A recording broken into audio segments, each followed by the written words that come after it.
name's Tyler Harms. I'm the biometrician for the Wildlife Bureau, and I'm going to briefly summarize population status and harvest summary for white-tailed deer for this past year. Thanks very much for joining us this evening. So first, to summarize what we saw during the 2020 hunting season, our total statewide harvest was 109,549 deer, which is about a 10% increase compared to the 2019-2020 hunting season. We also saw a 6% increase in license sales compared to last year, which is the largest increase in deer license sales we've seen since 2005. Overall, what we heard from hunters in the field and from staff was that they were mostly pleased with the hunting season. We did hear some frustration with the mild conditions during the shotgun seasons, but we still did see an increase in harvest during both of those seasons. So for the most part, the weather was mild throughout all of the deer seasons, and we saw an increase in harvest and license sales, which is what we like to see.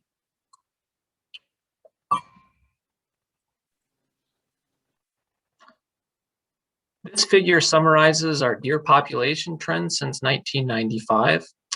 And as to remind everyone, we have a statewide goal of harvesting 100 to 120,000 deer annually. And what this figure shows, if you pay attention to the dark black line there amidst all of the other lines, is that our deer population trend continues to be slightly increasing statewide, but is still right at our goal level of harvesting 100 to 120,000 deer.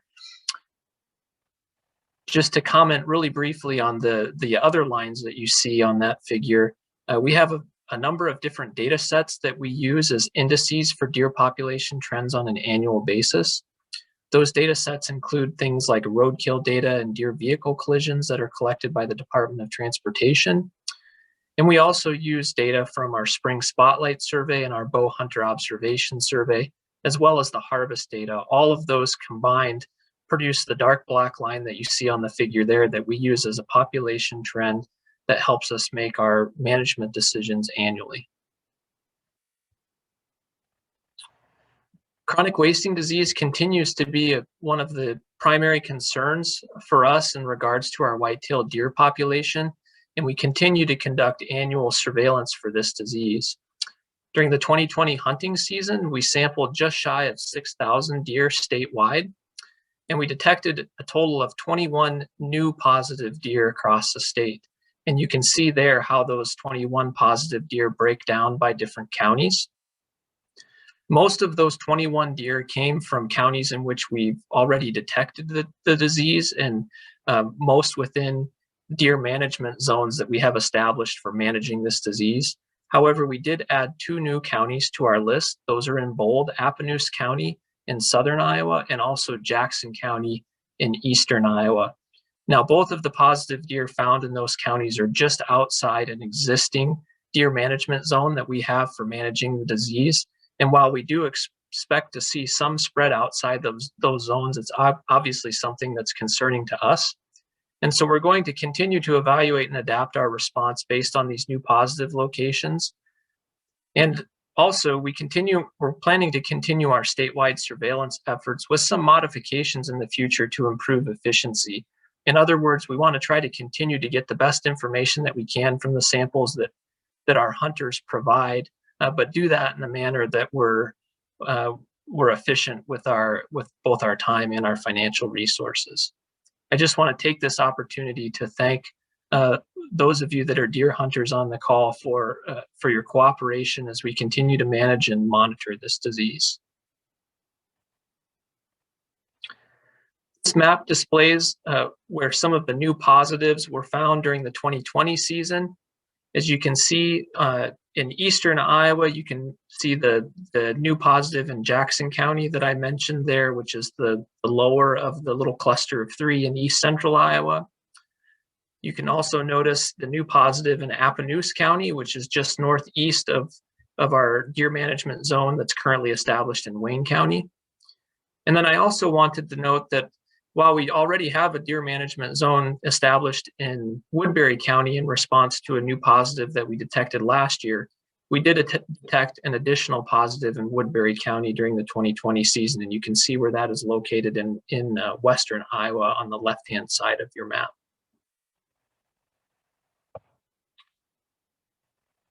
And as we do every year, we are proposing some changes to our deer hunting regulations for the 2021-2022 season. There are three primary changes that we're proposing. The first is that we are removing the buck-only restriction during the first shotgun season in Hamilton, Webster, and Wright counties. For those of you that hunt in Northwest Iowa, you're likely very familiar with the buck-only restriction that we've had during the first shotgun season in those counties for the past several years to allow the populations in that area of the state to recover to goal levels. Our data are indicating that the population is indeed recovering slowly in this part of the state. Last year, we removed the buck-only restriction during the first shotgun season from 7 counties in north central Iowa. And this year, we're proposing to remove that restriction from 3 additional counties to allow additional recreational opportunity for our hunters in that part of the state. We are also proposing to reinstate the January antlerless deer only season in 5 counties. Those are listed there: Allamakee, Appanoose, Decatur, Wayne, and Winneshiek counties. This season will be reinstated in each county only if the number of unsold county antlerless deer only licenses exceeds 100 on the 3rd Monday in December. So if there are 100 or more licenses remaining relative to the county quota in any of these counties after the 3rd Monday in December, then that will kick the January antlerless deer only season into effect for those respective counties. We're making this a conditional season for a couple of different reasons. In the past, we've primarily utilized this season as a method to increase harvest in counties to help slow the spread of chronic wasting disease. And what we found is that for the most part, this season doesn't actually result in an increase in harvest. What we see is a shift in harvest to later in the year. And that later harvest is problematic for slowing the spread of chronic wasting disease. So we want to try to maintain a stable level of harvest during the early seasons, because that helps remove deer that are still in their home ranges and can help slow the spread of chronic wasting disease. But we also want to allow additional antlerless harvest if the opportunity presents itself with the remaining county antlerless quota licenses available. And then lastly, as we do every year, we are proposing to amend the county antlerless quotas in 25 counties for the 2021-2022 season. Quotas will be increased in 16 counties and decreased in 9 counties, which results in a net increase of 1,250 antlerless licenses available statewide. And this map summarizes where those changes are occurring. So just to briefly explain, the pink counties indicate counties in which we are proposing to decrease quotas. The blue counties are counties in which we're proposing to increase quotas.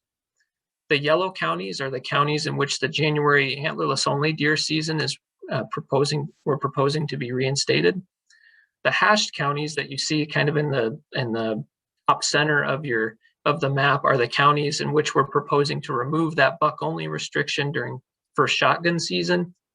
And then the gray counties are the counties in which that buck only restriction during the first shotgun season will remain. These proposed changes are currently open for public comment. And if you'd like to comment on any of the proposed changes, you can do so by sending your comments to the email address listed at the bottom of your screen, which is wildlife@dnr.iowa.gov. Again, I thank you very much for attending this evening, and now I will turn it over to Todd Bogenschutz, our Upland Game biologist, for a summary of Upland Game.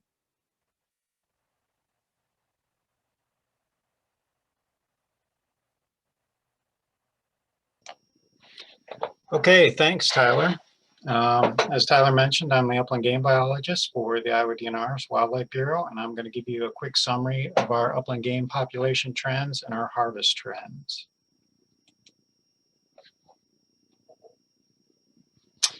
So this is our roadside count data from 2019 and our counts from 2020. And you can see that pheasant and partridge both increased significantly. That means we saw generally higher counts on most of the routes statewide. Quail and cottontail, we saw slightly declining trends, but they weren't significant, just meaning that many of the routes showed declines, but not all of them did. But that was the overall trend. So we had a very mild winter in 2019 into 20, coming into this breeding season. So that probably accounts for, higher hen survival. And so the increases we saw.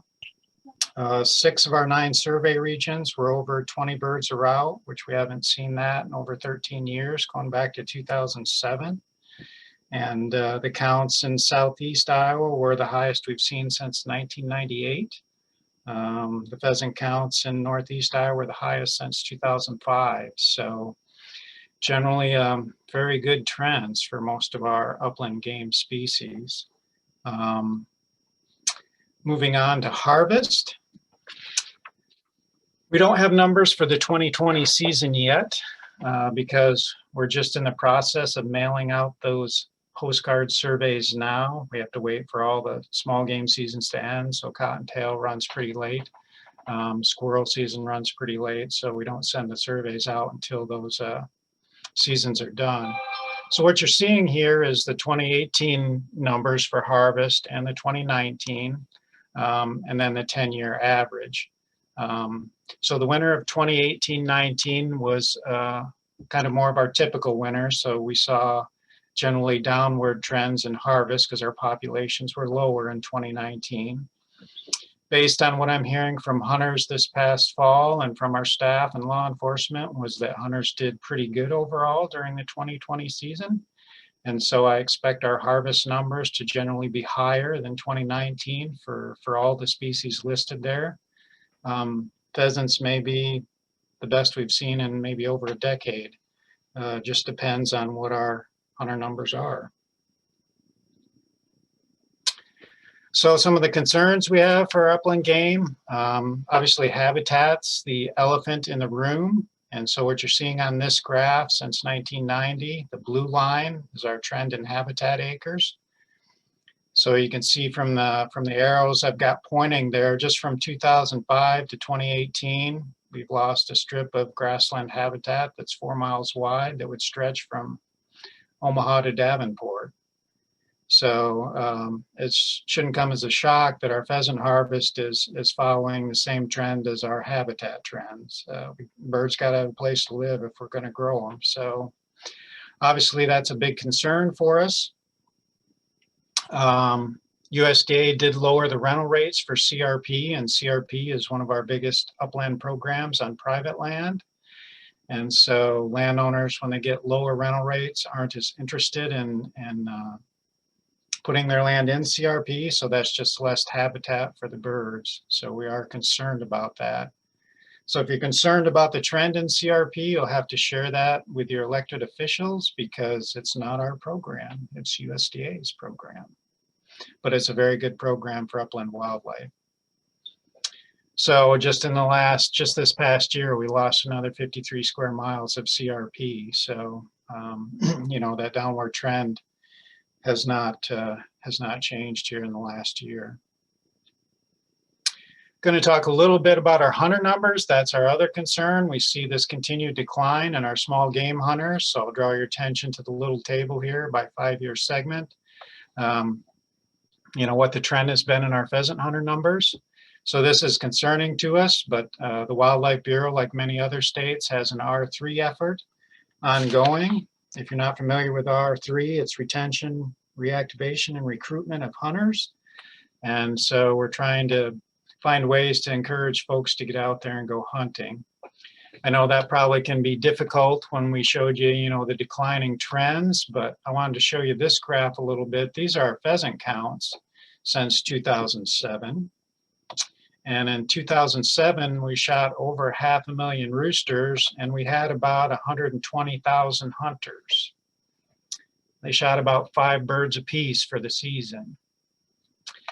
We had a similar roadside count in 2015, but we only shot a little over 250,000 roosters. But our population index was almost the same. So we had the potential to probably shoot over 500,000, but our hunters were cut in half. We just don't have the pheasant hunters we used to have. but we probably have the population to harvest over 500,000 birds, but we're lacking the hunters to do so. So that's why we're working on some of our R3 efforts to try to reactivate and recruit new hunters. So I'm just going to wrap up that we probably have more hunting opportunity in the state than we've ever had. We continue to buy public lands for upland hunting, and we have our new walk-in program called IHAP. This year we spent already $1 million in 2020, and we've enrolled over 17 square miles of private land, mostly CRP, for upland access. You can see a picture from this fall from one of our IHAP areas. So one of our efforts to recruit more hunters is getting them more access. All this information is available on our website if you want to go to the Hunting Atlas, both our walk-in areas and our IHAP program. And I'll wrap up with that and pass it on to Jim Coffey, our forest wildlife biologist. Good evening, everybody. Thank you for attending tonight's sessions. I'm going to give you a brief update of what's happened with forest wildlife. In Iowa, forest wildlife constitutes squirrels, turkeys, and grouse. Again, like Todd had mentioned, this will be 2019 numbers because our small game survey for squirrels is not completed yet. But what we can see is a pretty good increase from 2018 to 2019. Almost 88,000 squirrels were harvested. The number of hunting days increased significantly, almost 50% increase. The sad part is only about 16,000 people were estimated to hunt squirrels in Iowa, and only about 8% of our small game licensed people participated in squirrel hunting. It's a tremendously underutilized sport. It's a great gateway to get youth introduced to the outdoors. And we do have 4 tree squirrels in Iowa, of which 2 are legal to hunt, the fox and the gray. A very liberal bag limit of 6 per day of either species combined, and a very long hunting season that starts the Saturday before Labor Day and goes all the way to the 31st. Next slide, please. This is just a historical documentation of our squirrel hunting activity in the state of Iowa. We still average about 5.5 squirrels per active hunter, but again, the number of hunters has decreased tremendously. Back in the late 60s, we would harvest over 1 million squirrels per year, and now we're barely cracking 100,000 in a good year. Next slide, please. For turkeys in Iowa, we have 2 seasons. We have the spring season and the fall season. The spring tends to be the dominant season for most hunters. We do have data for the 2020 season, and most likely the response to the COVID outbreak with more people going outdoors, we saw a significant number of increase in the number of reported birds harvested, up almost 30% from 2019. And we did see almost a 20% or 18% increase in the number of licenses issued this year. So again, COVID entered Iowa and some of the lockdown procedures right in late March, which is right prior to our turkey season. And not just in Iowa, but across many states in the country, there was a tremendous increase in the amount of spring turkey hunting that occurred. The fall season, oh, excuse me, go back, please. Oh, the other way. The fall season is a very underutilized sport in Iowa. There is about 7,000 people that participate annually. Again, that was up a little bit this year, almost 12% increase. We harvested we had 506 birds reported harvested, which was again about up 12%. So a pretty typical increase with the number of people that were hunting. Again, very underutilized. The uniqueness of the fall is it's a different style of hunting than spring turkey hunting. And it is also a time when you can harvest any legal bird. So you can hunt males or females, where in the spring it is bearded birds or toms only. If we go to the next slide, the main way that we look at our production is through our summer brood survey. You can look at your region and pick out specifics. I'll talk about mostly just the statewide trend, is that we saw about 50% of our reports this year of hens were with broods, and our poults per hen was about 2 poults per hen. Those are right at 5-year averages, and we continue to have a very good reporting rate across the state. Our 2 areas that are probably of most concern have been Southwest and Southeast Iowa. and very dramatic differences this year. We saw a tremendous increase in Southeast Iowa with the number of hens per brood, as well as the number of poults per hen. We still saw decreasing numbers in Southwest Iowa. Next slide, please. And then finally, from the forest wildlife perspective, we deal with ruffed grouse. This is a very mysterious species to us. We do not have very many grouse hunters, so therefore it's very difficult to survey them. So we know very little about what's happening with the grouse on the landscape. Most likely thing that we see is a decrease, which most states across the eastern grouse range are seeing, and the general consensus is it's a lack of forest management. This is a species that likes very young forests in the 0 to 25-year-old range of growth. And we're seeing our timber mature at a very fast rate in Iowa, and with a very small percentage in that young forest category. If anyone has any comments on those 3 species, I would encourage you to direct them to the wildlife@dnr.iowa.gov webpage. And we can move on to the next section.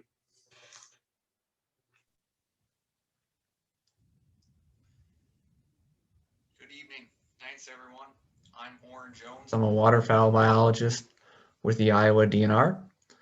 I'm going to begin with just a recap of our 2020 waterfowl season.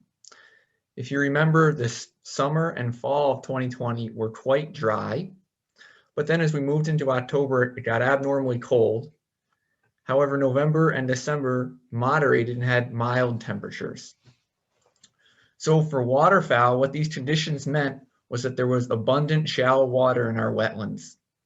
And in September, we had a very active weather pattern that created very favorable conditions for during the teal season. During the red-eared duck season, we actually had our highest count in 5 years since 2015, the second week of November. What was interesting about that was that the majority of the birds were counted at 3 locations, 2 in western Iowa and 1 in southeast Iowa. In terms of population status, most of the continental breeding surveys were canceled due to COVID.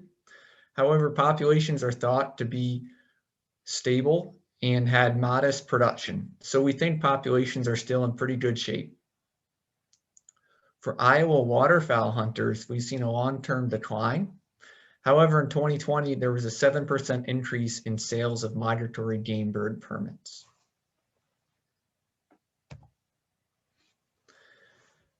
For 2021 hunting seasons, there are a couple of important changes. The first is that the light goose conservation order will be extended until May 1st.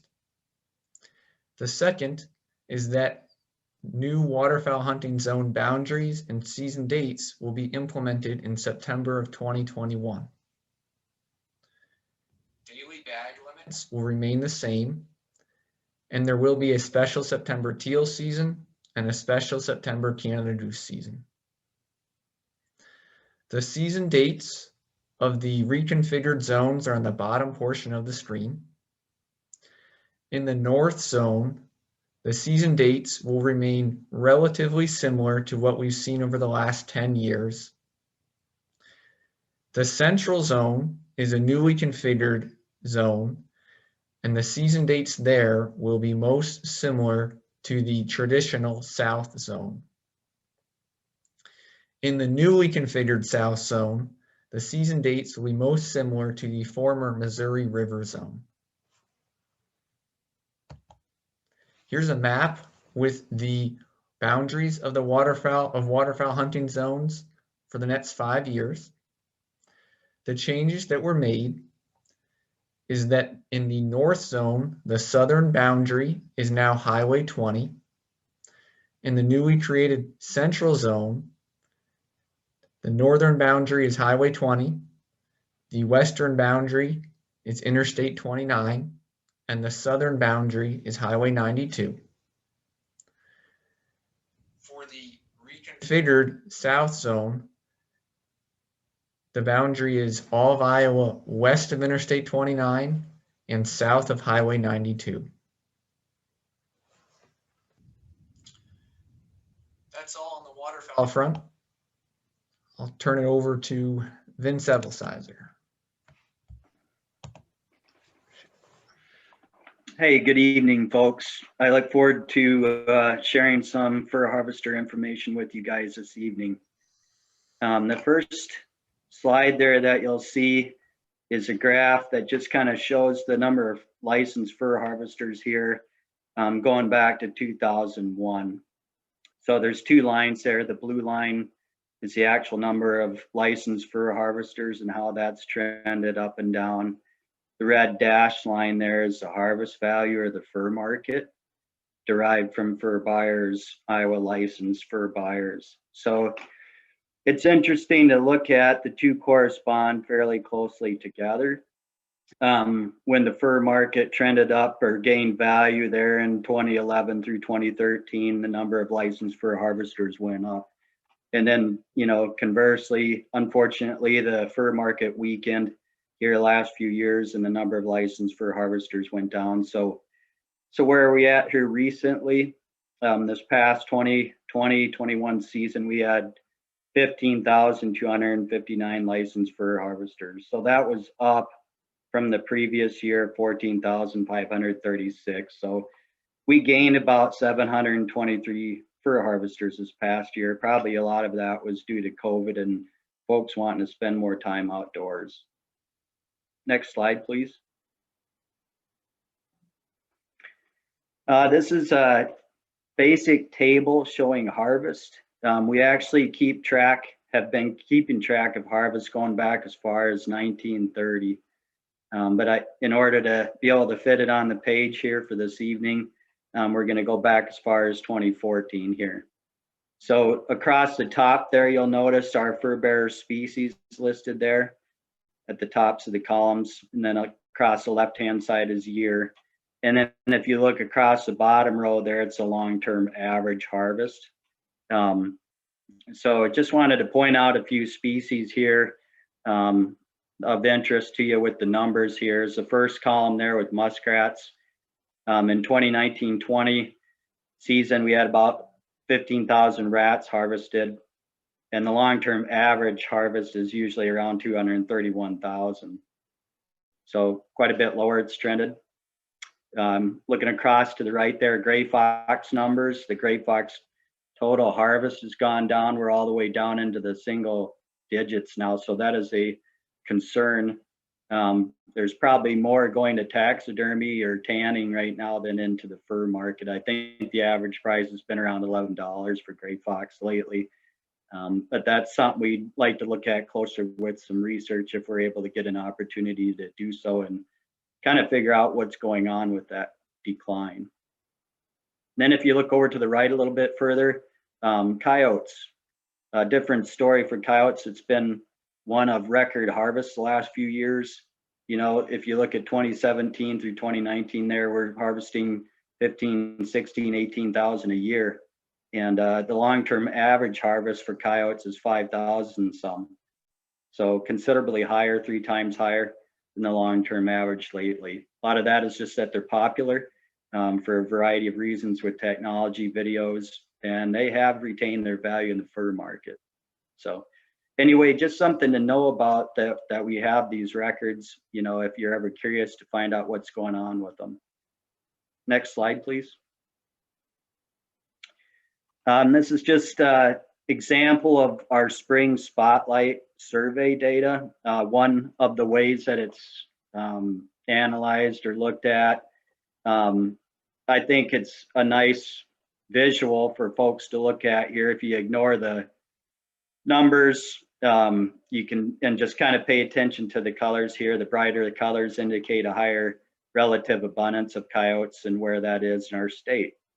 So you can see parts of western Iowa, southwest Iowa, and extreme eastern Iowa tend to have a little bit stronger or a higher relative abundance of coyotes as derived from our spring spotlight survey.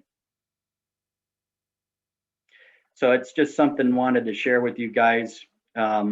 This is available. It's done annually and the results are put on our website. If you just do a search in our website, spring spotlight survey. So this survey is beneficial, as Tyler said, for white-tailed deer, and also some of our fur-bearer species. Next slide, please. This is another spring spotlight survey. You know, this is just a basic bar graph that shows the trends.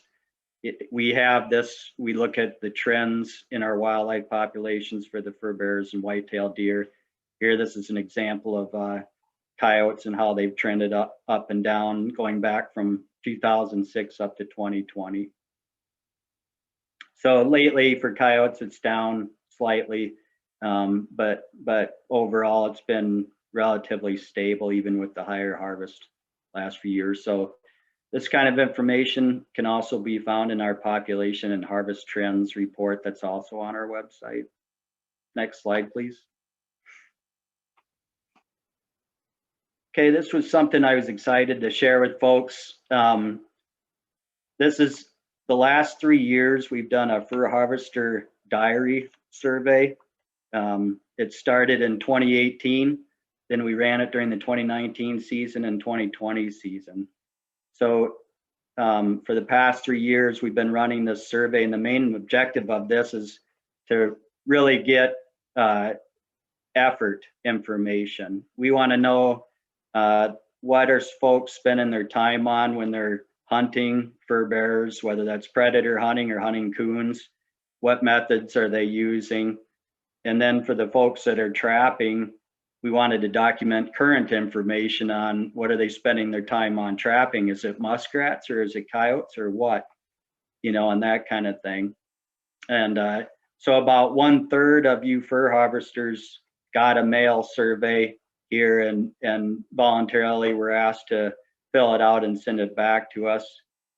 We had a lot of positive feedback from this survey.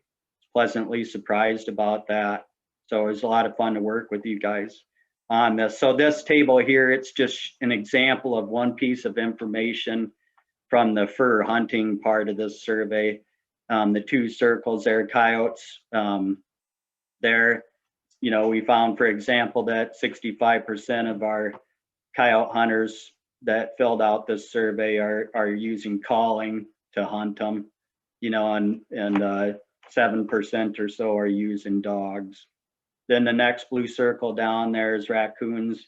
You know, 37% are calling coons, 56% are using dogs, etc. So just an example, and this is just the hunting, you know, information. There's other hunting data we got documented from this, and then we have trapping data as well from this survey. So we'll be able to post this information in a summary report this summer. We're planning to conclude this survey or suspend it for a period of 5 years to kind of give people a break from filling out the survey for a few years. We got a nice chunk of info from it, and we'll probably run the survey again in another 5 years or so. Okay, the final slide here. What we're looking at so far for a proposed change for this upcoming year is to simply add 3 more counties into the bobcat harvest zone. This map should say that the gray shaded counties is a 1 bobcat bag limit for the light gray counties, and the dark gray counties is right there with the legend and say 3 bobcat bag limit. So those 3 red counties, if those were to go into the bobcat harvest for next year, would have a 1 bag bobcat bag limit for next year. And with that, I think we can turn it over to Matt Bruner with law enforcement. Thank you. Hey, thank you, Vince. Good evening, everyone. My name is Matt Bruner. I'm a conservation officer supervisor with the Law Enforcement Bureau. Let me make sure I have coverage of the screen here. There we go. Looking at some of the comments here in the chat box this evening, I think this portion of the presentation will answer the vast majority of those questions. First off, I want to make sure we thank the Wildlife Bureau for giving us a chance to go over a few things here this evening that are some pertinent changes to hunting laws right now. And there's 2 main topics. First one being guns, and the second one is dogs, and using dogs for tracking wounded deer. I want to throw out there first, though, that we do not want to comment, and we will not comment or speculate on any current or proposed active legislation that's going on right now in the House or Senate. So we'll only talk about the laws that are actually on the books. With that, as you see on your screen here, we'll first talk about guns. So House File 716, it passed the legislature and was signed by the governor this last summer. And if you remember, there were no changes this past deer season, but there will be proposed changes going forward for this fall. House File 716 specifically reads that pistols, revolvers, and cartridge rifles are legal for youth, disabled, and shotgun 1 and 2 seasons if they are, and I'll quote here on the screen in the bold, if they're firing straight wall or other center fire ammunition, propelling an expanding type bullet with a maximum diameter of no less than 350 thousandths of an inch and no larger than 500 thousandths of 1 inch, with a published or calculated muzzle energy of 500 foot-pounds or higher. With that, the department was charged with developing administrative rules to implement this law. What the department is looking to do in these proposed administrative rules is twofold. First off is to adopt in full the statute's technical parameters for handguns and rifles that are now legal for deer hunting during regular shotgun seasons and our youth and severely disabled season. And second, to adopt the statute's requirement that youth who are hunting with deer with a handgun must do so under the direct supervision of a licensed responsible adult. So with that, you may remember a list of proposed cartridges that was put out for public comment at the beginning of December, and that was the list that, looking in the chat box here, included some calibers that folks desired to be included in there. Based on the feedback that the DNR received, some new administrative rule changes were drafted.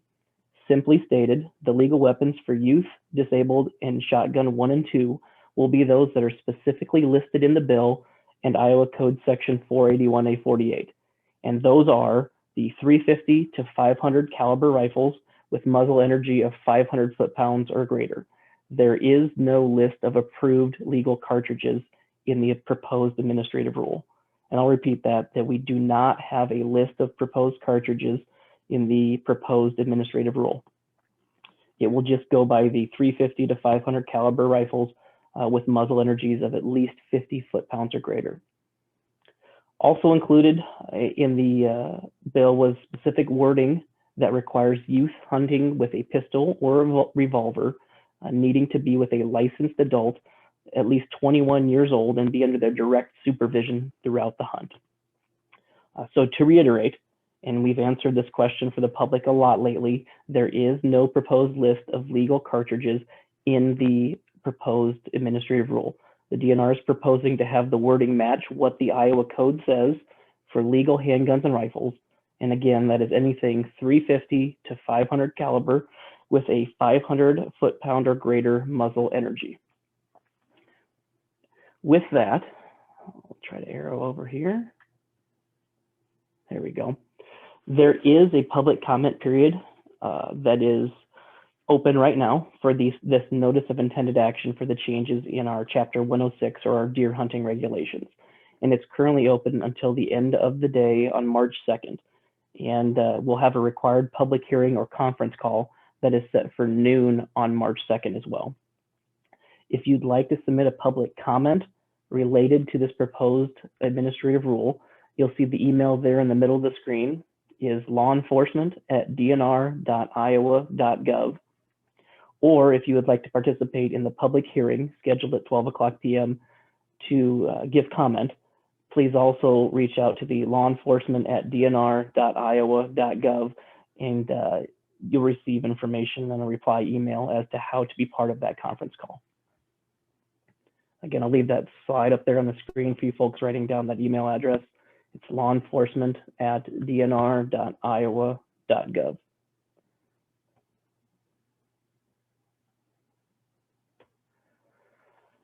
And lastly, we'll address a little bit about our current tracking wounded deer with dogs law. So there are some proposed changes that are floating out there right now, but I wanted to address what our current law states. And there's three main components to the current law. First off, hunters can use a trained dog to track a wounded deer. Second, that dog needs to be leashed on a leash that is less than 50 feet at all times. And third, down there at the bottom, A person using a dog to track outside of legal shooting hours shall not be in possession of a firearm or archery device. So the three main things you want folks to know is that you are allowed to track deer with dogs, trained dogs. We just want to make sure that the hunters follow those restrictions, that it needs to be leashed at all times. And then if it's outside of legal shooting hours, they shall not be in possession of a firearm or an archery device. I also do want to add here in the next portion of tonight's program, there will be a conservation officer in each breakout room that we'll be going to answer any specific questions that you may have related to this or other laws that may come up. With that, I'll turn it back over to Michelle for the next portion of this evening's presentation.